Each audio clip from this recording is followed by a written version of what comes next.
Hello students, I welcome you all to Pradesh Institute of Education. This is your biology ma'am, Dr. Garima Singh, and today we'll be talking about nutrition. So if you remember right guys, in the previous lecture we discussed the various kinds of life processes. We discussed what is nutrition, we understood the definition of respiration, हमने transportation और excretion भी basically discuss कर लिया कि होते क्या हैं. तो आज की जो हमारी क्लास है इसमें हम देखेंगे कि ऑटोट्रॉफिक न्यूट्रिशन एग्जैक्टली क्या है और ये फोटोसिंथेसिस किस चीज़ का नाम है. So let us quickly begin and see our today's topic which is nutrition. See हमने लास्ट क्लास में जब डेफिनेशन पढ़ी सो वी ऑलरेडी नो कि न्यूट्रिशन एक ऐसा प्रोसेस है जिसके थ्रू ऑर्गेनिज्म क्या कर रहा है, अपने सोर्स ऑफ एनर्जी को ऑब्टेन करने की कोशिश कर रहा है, राइट. ट्राई कर रहे हैं किस तरीके से वो सोर्स ऑफ एनर्जी को यानी फूड को अपनी बॉडी के अंदर लाएं. So if you talk about this, हमारी बुक में बहुत क्लियरली मेंशन है कि कभी भी आप ऑर्गेनिजम्स की बात करोगे तो उनकी कुछ जनरल रिक्वायरमेंट्स हैं. जनरल रिक्वायरमेंट्स क्या है? एनर्जी और मटेरियल्स, और ये सारे ही ऑर्गेनिजम्स को चाहिए. कुछ रिक्वायरमेंट है उनकी एनर्जी की, बिना एनर्जी के वो काम नहीं कर सकते, प्लस उनको कुछ ना कुछ ऐसे मटेरियल्स चाहिए जिससे वो अपनी एनर्जी की रिक्वायरमेंट्स को फुलफ़िल कर सकें. अब इसको तरीके को फुलफ़िल करना है, मतलब कैसे फुलफ़िल करेंगे. देखो, अलग अलग ऑर्गेनिजम्स अलग अलग रास्ते अपनाते हैं, अलग अलग तरीक़ों से इस चीज़ को करने की कोशिश करते हैं. पहली कैटेगरी ऑफ ऑर्गेनिजम्स की आप बात करोगे ना, तो ये ऐसे ऑर्गेनिजम्स हैं जिनकी बॉडी में आप देखोगे कि सिंपल फूड मटेरियल ऑब्टेन कर सकते हैं ये लोग. और कहाँ से कर सकते हैं? इनऑर्गेनिक सोर्सेज से. अभी इनऑर्गेनिक सोर्सेज मतलब ऑर्गेनिक कंपाउंड्स नहीं खा रहे हैं, they are utilising the inorganic compounds. तो ये कार्बन, हाइड्रोजन, ऑक्सीजन के बने हुए कंपाउंड्स को यूज़ नहीं कर रहे हैं, रादर ये लोग सिंपल इनऑर्गेनिक मटेरियल्स यूज़ कर रहे हैं, जैसे कार्बन डाइऑक्साइड यूज़ कर सकते हैं, वाटर यूज़ कर सकते हैं. तो जब ये लोग इस तरीके के मटेरियल्स को यूज़ करेंगे जैसे कि कार्बन डाइऑक्साइड और वाटर, तो हम कहेंगे कि ठीक है, इनने सिंपल इनऑर्गेनिक सब्सटेंसेस को यूज़ किया है और यूटिलाइज करके अपने लिए एनर्जी ऑब्टेन करने का प्रोसेस स्टार्ट कर दिया है, अपने लिए फूड प्रोडक्शन स्टार्ट कर दिया है. अब ऐसे ऑर्गेनिजम्स होते कौन है बच्चों? ऐसे ऑर्गेनिजम्स होते हैं ऑटोट्रॉफ्स. तो आप ऑलरेडी जानते हो ग्रीन प्लांट्स हैं और साथ साथ है सम बैक्टीरिया. ठीक है, तो इस चीज़ को खासा ध्यान रखना, some bacteria, which means most of the bacterias are not autotrophic. कुछ ही ऐसे बैक्टीरियाज हैं जो अपने लिए इन ऑर्गेनिक कंपाउंड्स को यूज़ करके ऑर्गेनिक कंपाउंड यानी कि फूड प्रिपेयर कर सकते हैं. सो ग्रीन प्लांट्स, क्योंकि उनके पास ग्रीन पिगमेंट क्लोरोफिल है, कार्बन डाइऑक्साइड और वाटर को यूज़ कर रहे हैं और अपने लिए फूड का प्रोडक्शन कर रहे हैं. लाइकवाइज कुछ बैक्टीरियाज इनऑर्गेनिक कंपाउंड्स को यूज़ कर रहे हैं और अपने लिए फूड का प्रोडक्शन कर रहे हैं. तो ये वाले ऑर्गेनिजम्स कहलाते हैं ऑटोट्रॉफ्स. ये वाले ऑर्गेनिजम्स कहलाते हैं ऑटोट्रॉफ्स. और इनका मोड ऑफ न्यूट्रिशन क्या था? Autotrophic nutrition. अब दूसरे ऑर्गेनिजम्स कौन है? दूसरे ऑर्गेनिजम्स हैं हमारे वो जो यूटिलाइज कर रहे हैं कॉम्प्लेक्स मैटर को.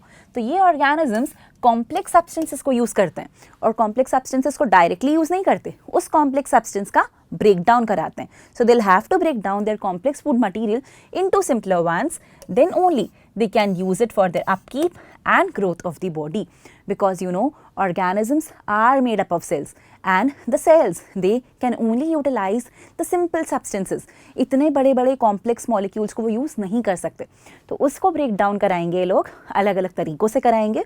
और जब इस तरीके से बाहर से कॉम्प्लेक्स फूड खा रहे हैं फिर उसका ब्रेक डाउन करा के उसे यूटिलाइज कर रहे हैं, क्योंकि खुद नहीं प्रिपेयर कर रहे इनऑर्गेनिक मॉलिक्यूल से, इसीलिए हम इन्हें कहते हैं हेट्रोट्रॉफ्स. इसीलिए हम इन्हें कहते हैं हेट्रोट्रॉफ्स. अब ये जो हेट्रोट्रॉफ्स है ना बच्चों, ये क्या कर रहे हैं? या तो ये डायरेक्टली प्लांट को खा लेते हैं जैसे हर्बीवोर्स, या फिर ये लोग इनडायरेक्टली प्लांट पर डिपेंडेंट है, यानी इनडायरेक्टली ऑटोट्रॉफ्स पे डिपेंडेंट है. क्योंकि ये किसी ना किसी पर डिपेंडेंट है इसीलिए हम इन्हें हेट्रोट्रॉफ्स कहते हैं. अब हेट्रोट्रॉफ्स में कौन आते हैं? इनके अंदर आते हैं सारे ही एनिमल्स, फंजाई और साथ में मैक्सिमम बैक्टीरियाज भी. So most of the bacteria, fungi and animals they will be heterotrophic, they will be heterotrophic. और अगर इनको इस कॉम्प्लेक्स फूड को सिंपल में ब्रेक कराना है ना, they will be requiring some catalyst, they will be requiring some biocatalyst to be specific.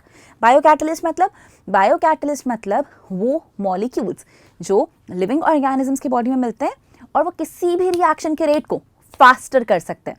जैसे कि अगर हमें एक स्टार्च का ब्रेक डाउन कराने में ग्लूकोज में सपोज करो 1 मिनट लगता, अगर हमारे पास बायो कैटलिस्ट यानी एंजाइम प्रेजेंट है तो वो एंजाइम हमारी बॉडी में 100 क्या लाखों स्टार्चेस को कन्वर्ट करा देगा into maltose in few minutes.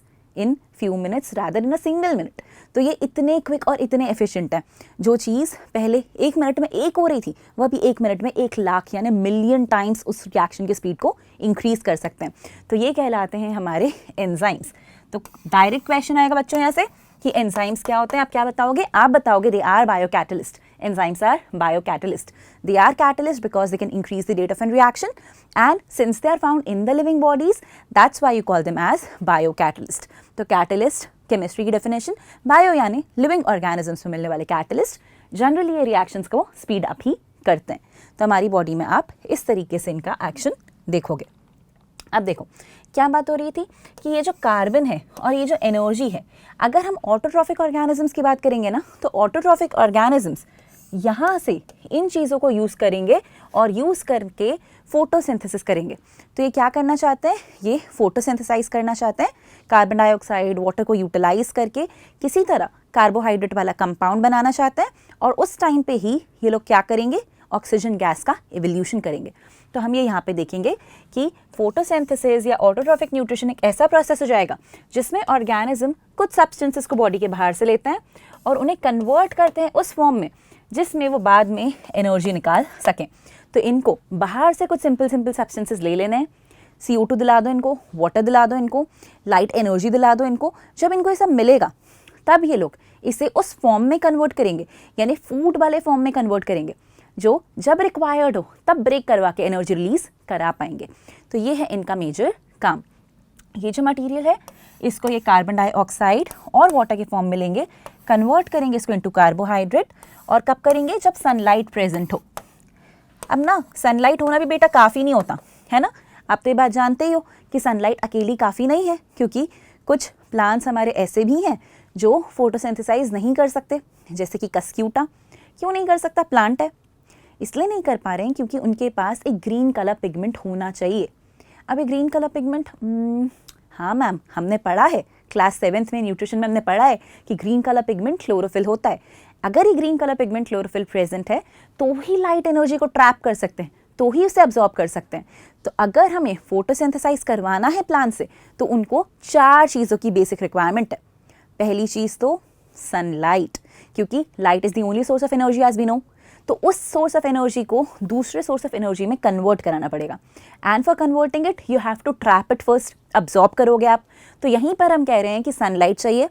Sunlight को यूटिलाइज करने के लिए एक ग्रीन पिगमेंट क्लोरोफिल चाहिए जो सनलाइट को ट्रैप करे, अब्जॉर्ब करे, एंड देन आपको चाहिए कार्बन डाइऑक्साइड और वाटर। वो कार्बन डाइऑक्साइड और वाटर, इन दोनों चीज़ों को लाइट की एनर्जी की हेल्प से जब हम मिक्स करेंगे तब जाकर हमारे पास प्रोड्यूस होगा हमारा ग्लूकोज, जो कि एक कार्बोहाइड्रेट है, और साथ में इवॉल्व हो जाएगी ऑक्सीजन गैस। तो ये सब एग्जैक्टली कैसे होगा वो ही हम देखेंगे आज के टॉपिक में, which is photosynthesis. So if you talk about this, हमें पता है कार्बोहाइड्रेट्स जो ये लोग एक बार बना लेंगे, इसको ये लोग बाद में यूटिलाइज करेंगे ताकि प्लांट की सारी रिक्वायरमेंट्स हैं, जितनी भी एनर्जी नीड्स हैं उसकी, वो उसे फुलफिल कर सके। तो सन की एनर्जी को डायरेक्टली यूज़ तो नहीं कर पा रहे थे, इसीलिए पहले उसे ऐसे फॉर्म में कन्वर्ट किया जिसका ब्रेकडाउन जब चाहे करा सकते हैं, जब चाहे उससे एनर्जी रिलीज कर सकते हैं, वरना एनर्जी हीट के फॉर्म में लूज हो जाती। ये नहीं चाहते, इसीलिए हमने सन की एनर्जी को इस वाले फॉर्म में फिक्स कर लिया है, स्टोर करके रख लिया है। तो ये है हमारा प्लांट्स में होने वाला तरीका।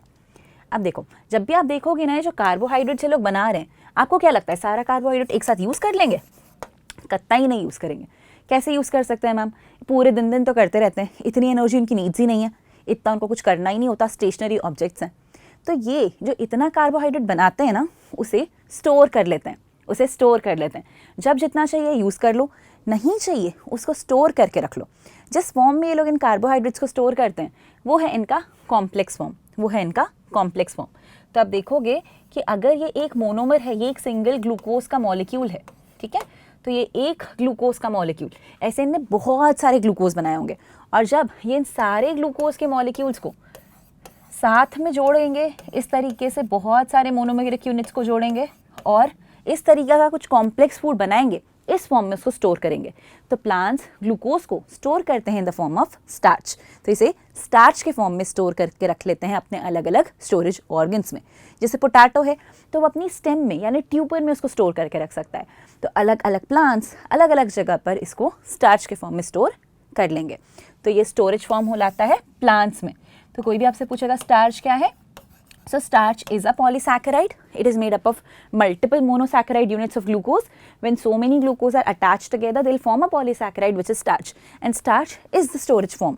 ठीक है, स्टार्च के फॉर्म में ही स्टोर किया जाता है। प्रिपेयर किस फॉर्म में कर रहे हैं, ग्लूकोज के फॉर्म में, पर स्टोर कर रहे हैं स्टार्च के फॉर्म में। और जब भी अब चाहिए होगा तो ये इनके लिए हो गया है एक इंटरनल एनर्जी रिजर्व। तो जब भी चाहिए जैसे भी चाहिए प्लांट को ये उसे वैसे यूज़ करेगा, जब भी चाहिए जैसे भी चाहिए ये उसे तब यूज़ करेगा। जब यूज़ करना होगा तो स्टार्च को ग्लूकोज में कन्वर्ट करेंगे, फिर उसका रेस्पिरेशन करा लेंगे तो एनर्जी ऑब्टेन होने लगेगी। So this is what they want to do. ऐसी सिचुएशन बेटा आप हमारे अंदर भी देखोगे, ठीक है, मतलब एनिमल्स के अंदर भी। तो अगर आप ह्यूमंस की या एनिमल्स की बात करते हो ना, हम क्या कर रहे हैं, या तो प्लांट को डायरेक्टली खा रहे हैं या उस एनिमल को खा रहे हैं जिसने प्लांट खाया, मतलब हमने ये स्टार्च कहीं ना कहीं कंज्यूम कर लिया था।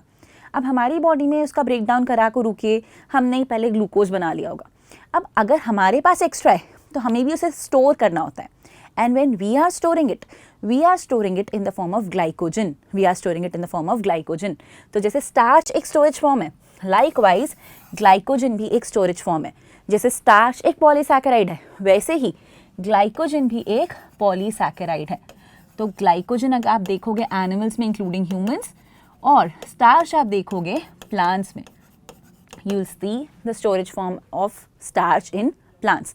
तो प्लांट स्टार्च के फॉर्म में स्टोर कर रहे हैं ग्लूकोज को, एनिमल स्टोर कर रहे हैं इन the form of glycogen, right, animal store कर रहे हैं इन the form of glycogen. Now what is this? This is exactly what is happening, trapping the sunlight. So the green leaves or the green parts, they are trying to trap the sunlight. Water is being taken up from the soil. Carbon dioxide is being taken up from the atmosphere. And when everything is taken up and utilized, they'll be preparing food. So food will be prepared. And apart from glucose which will be prepared, oxygen will be liberated. तो ये oxygen क्यों liberate हो रही है, ये glucose कैसे बन रहा है, let us understand that and see what happens exactly in the mechanism of photosynthesis.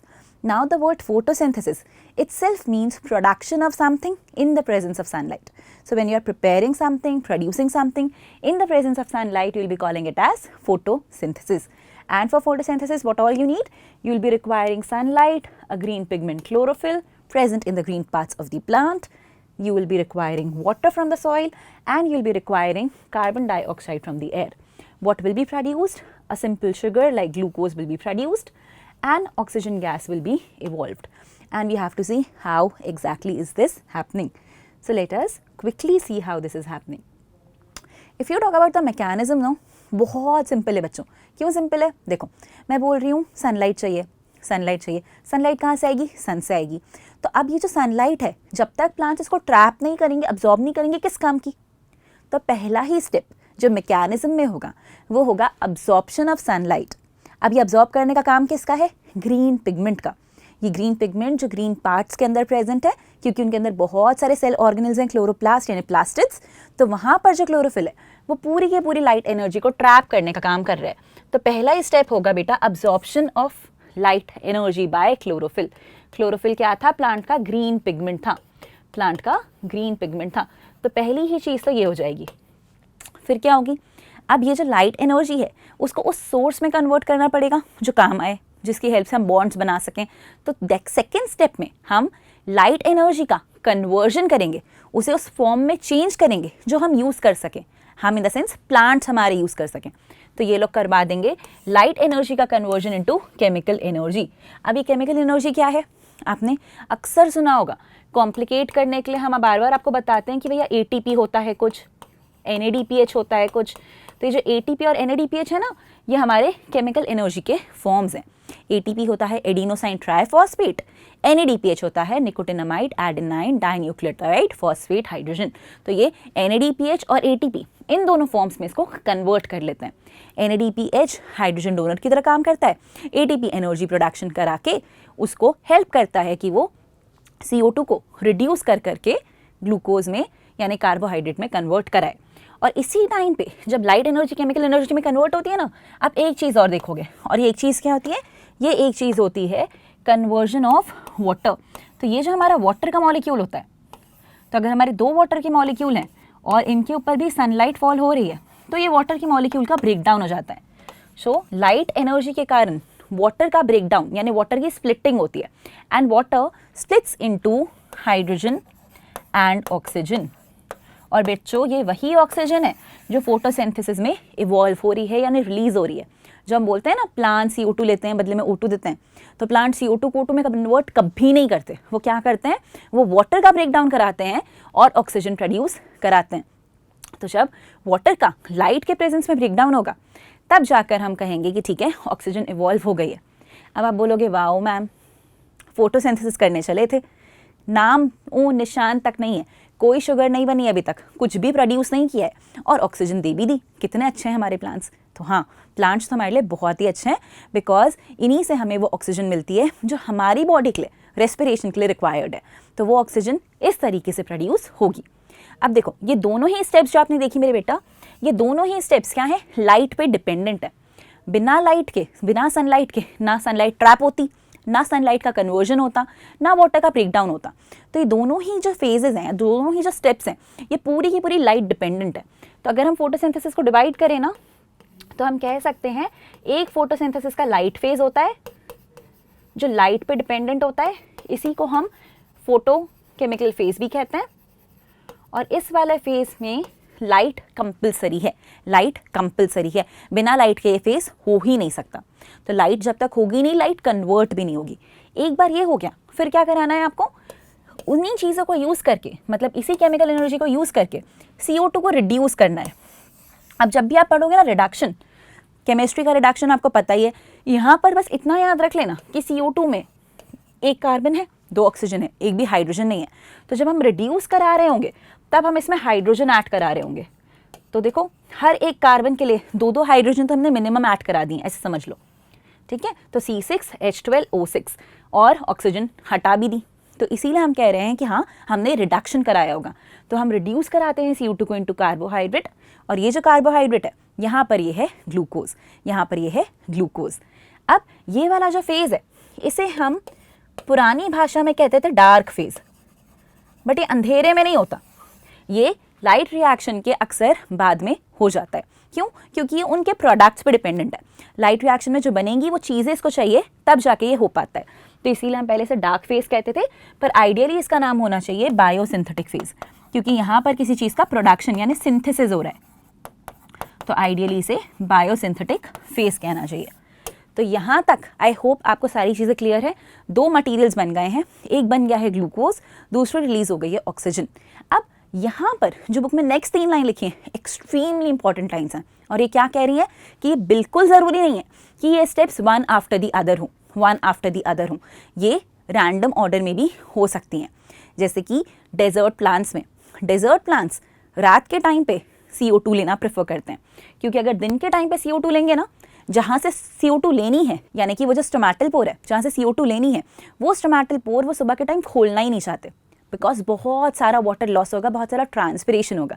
तो दिन के टाइम स्टोमेटा रखते हैं बंद, रात के टाइम खोलते हैं उस स्टोमेटा को, और जब रात के टाइम उस स्टोमेटा को खोलेंगे तो रात के टाइम ही बाहर से CO2 अंदर ले लेंगे, और ये जो CO2 अंदर ली होगी इसको पता है क्या करेंगे, सेल के वैक्यूल में ले जाकर एक इंटरमीडिएट फॉर्म में स्टोर कर लेंगे।